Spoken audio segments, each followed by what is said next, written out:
Hi, everybody. It is Chris Grimm, and this is Deep Work Fast. If you don't know, I do this every Tuesday at 3 p.m.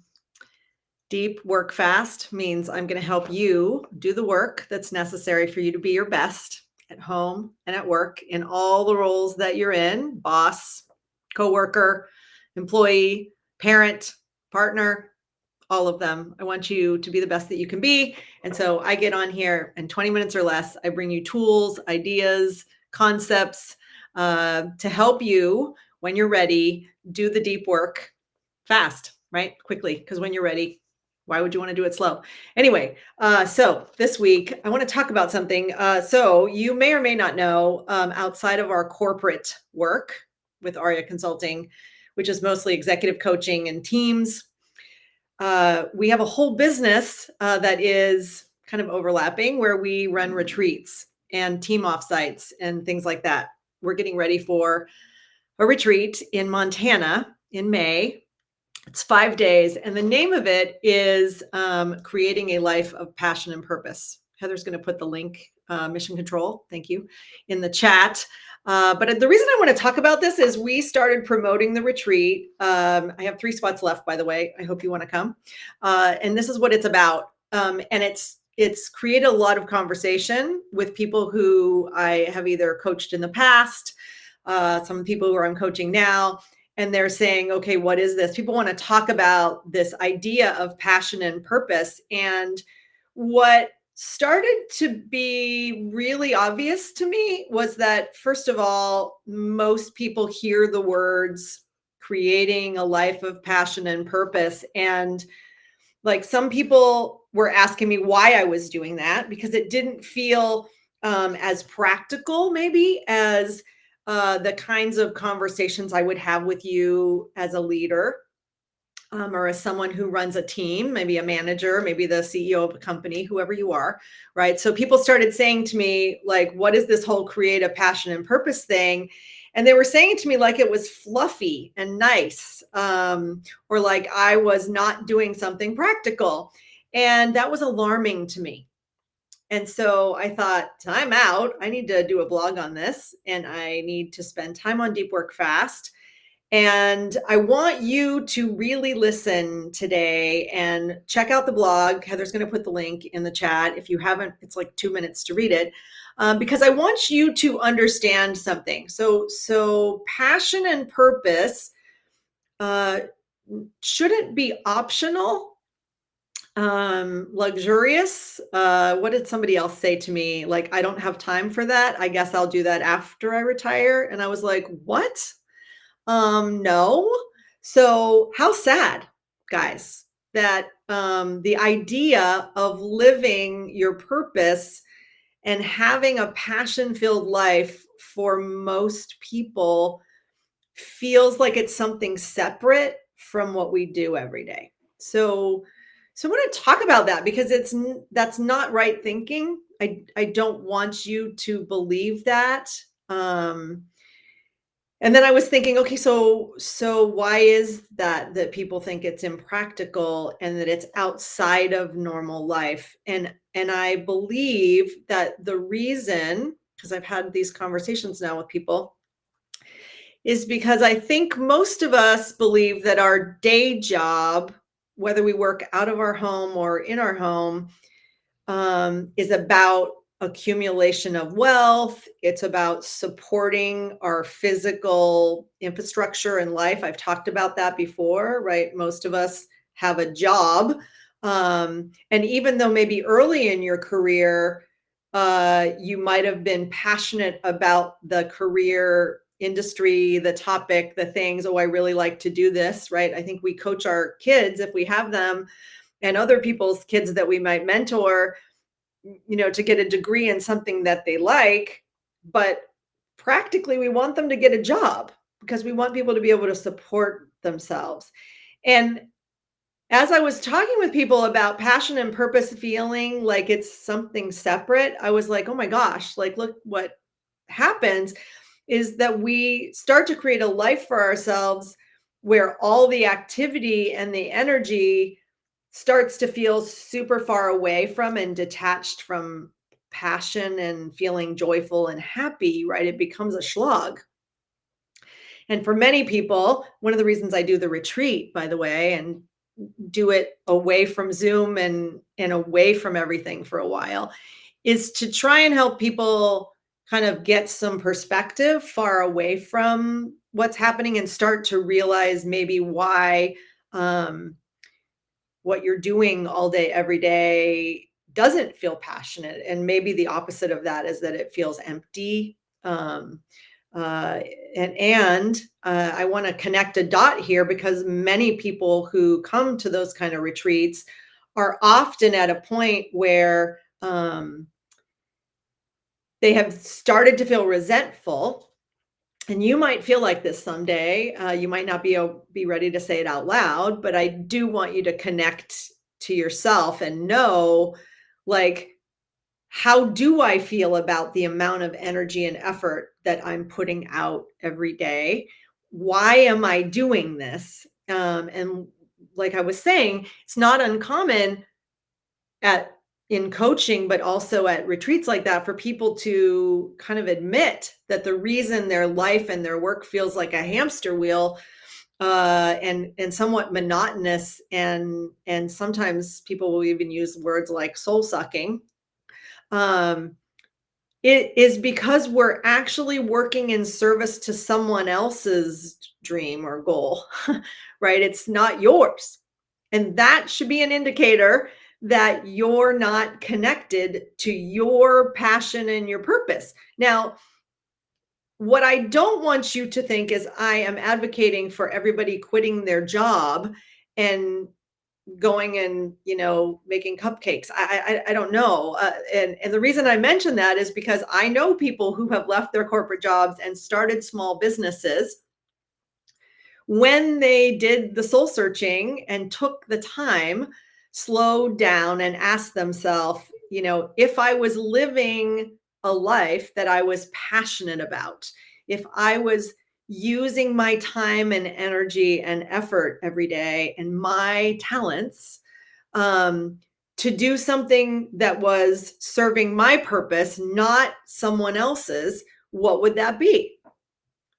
And so the blog that I wrote is actually about that. And it's a process that you can use. And I hope that you do it, even if what happens at the end of this process is that you find out that it's okay. And maybe you are deeply passionate about your day job. Awesome. If that's you, congratulations.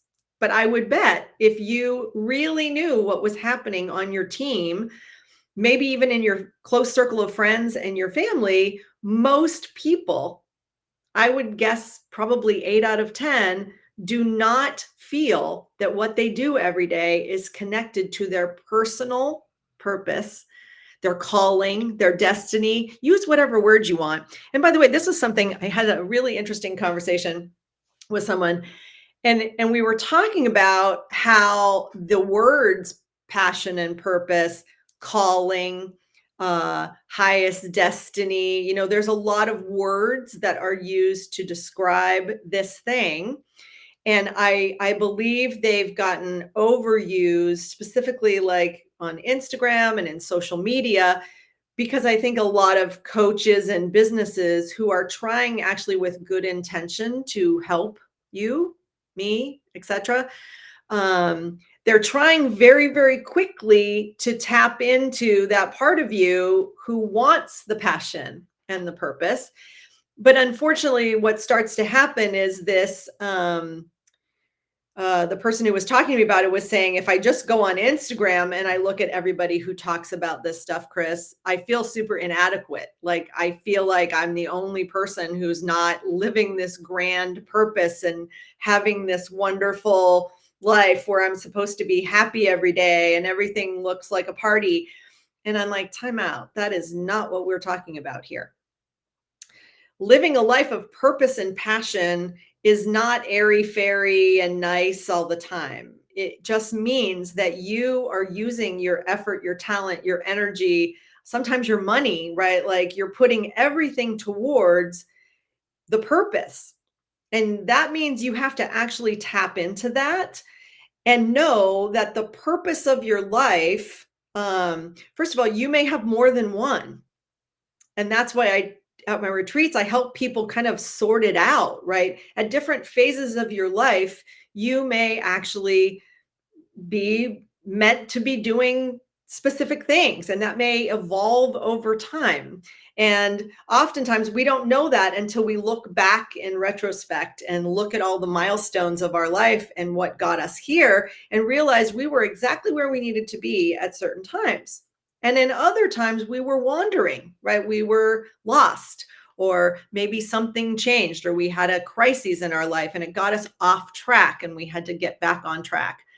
And so, like I said, oftentimes what happens is people don't get that perspective until after it's over. And I would like you to anchor your purpose in your life now so that you can live intentionally, achieving your desired purpose, right?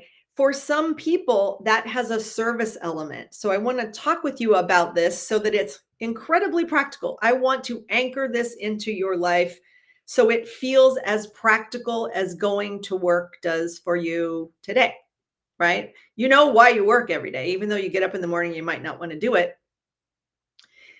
If you were anchored into that purpose, or the purpose was anchored into your life, and you were highly connected to purpose, and some of you might be. And so if you are, put that in the chat, help other people find that same thing. So I want us to help each other. I want us to help our kids.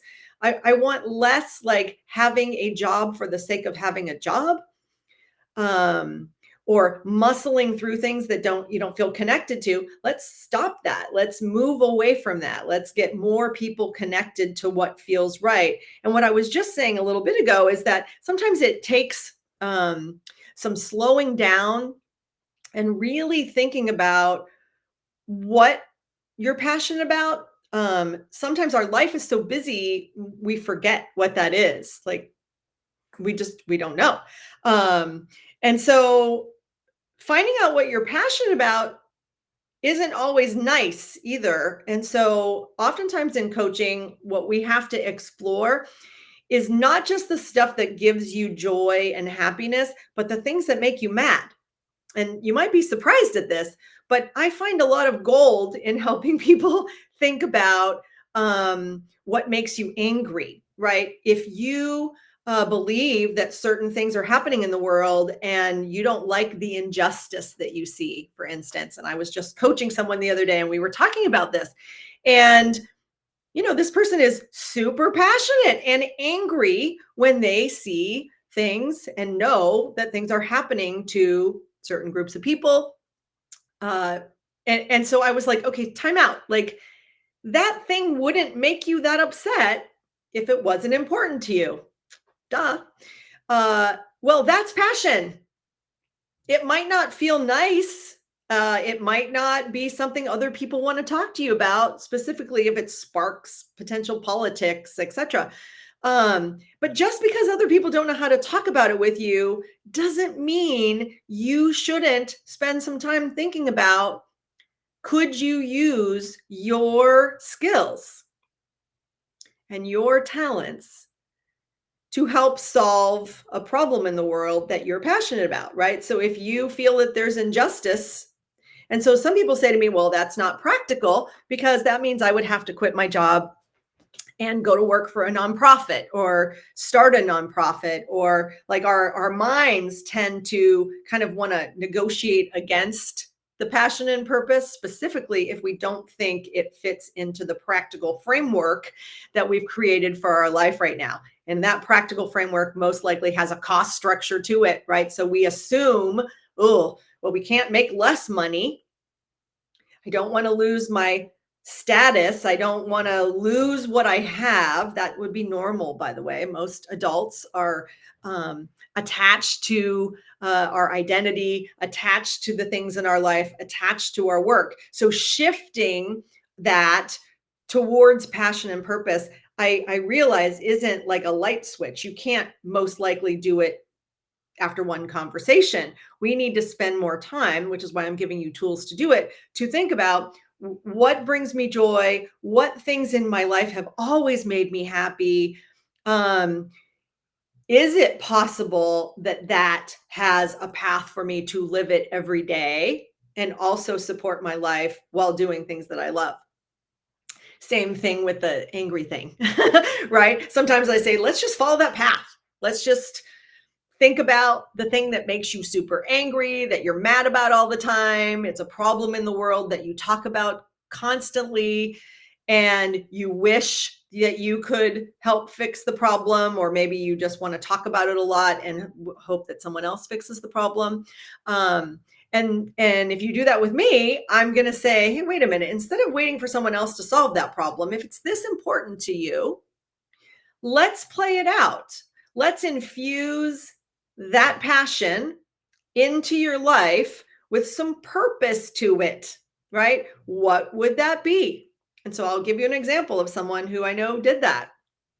That person left their banking career as an executive after many, many years of success in a leadership role in the banking industry and decided that they were going to solve problems in the world, and they went to work for a large non-government agency, an NGO. That's just a really big nonprofit that functions a little differently globally, and it's well known. But I didn't tell the person I was going to talk about it, so I'm not going to give their name and talk about the thing.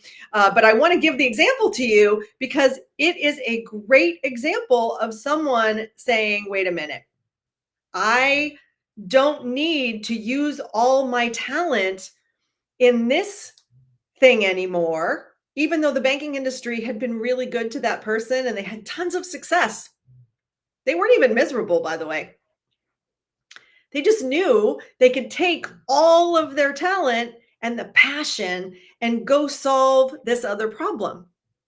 I have another example of an executive who also left a big corporate job and decided to go and be an executive and solve homelessness problems. And they decided to take all that and go to work for the largest organization in the United States that works on homelessness, that actually is part nonprofit and part for profit. So it was there, right? But it wasn't going to just materialize, right? Like it wasn't going to just show up on the doorstep. The person had to take the time, just like you need to take the time, if you haven't already done it, to know what your passion is. Again, good or angry, whatever it is, whatever you care about, it's in you. We all have it.